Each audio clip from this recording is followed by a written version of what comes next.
Russia থেকে তেল আমদানি অব্যাহত রাখায় ভারতের ওপর 25% নতুন শুল্ক আরোপের ঘোষণা দিয়েছেন মার্কিন প্রেসিডেন্ট ডোনাল্ড ট্রাম্প। বিশ্বমানের থার্মিক্স রড, সালাম স্টিল থার্মিক্স, দেশের একমাত্র থার্মিক্স রড।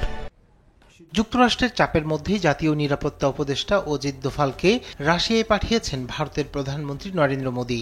স্থানীয় সময় বৃহস্পতিবার মস্কোতে অনুষ্ঠিত দ্বিপাক্ষিক নিরাপত্তা সংলাপে কৌশলগত অংশীদারিত্বের উপর নিজেদের প্রতিশ্রুতিতে জোর দিয়েছে রাশিয়া ও ভারত।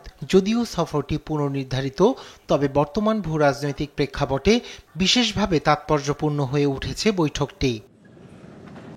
আগস্টের তৃতীয় সপ্তাহে মস্কোতে অনুষ্ঠিতব্য ভারত রাশিয়া আন্তঃসরকার কমিশনের বৈঠকে অংশ নেবেন ভারতের পররাষ্ট্রমন্ত্রী এস জয়শঙ্কর।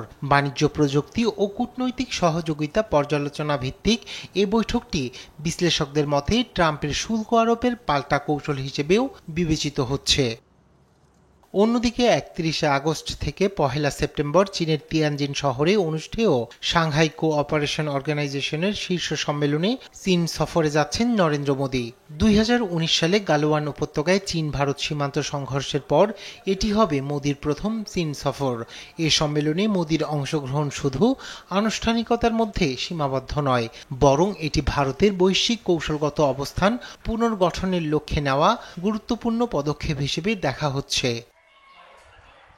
একই সময়ে রাশিয়ার সঙ্গেও মোদীর উচ্চ পর্যায়ের যোগাযোগ আরও ঘনিষ্ঠ হলে তা ভারত রাশিয়া চীন ত্রয়ী সম্পর্ককে মজবুত করার পাশাপাশি যুক্তরাষ্ট্র নির্ভর কৌশলগত বলয় থেকে সরে আসার বার্তাও দেবে বলে মনে করছেন বিশ্লেষকরা। রায়হান কবির শুভ্র, নিউজ ডেস্ক, দেশ টিভি।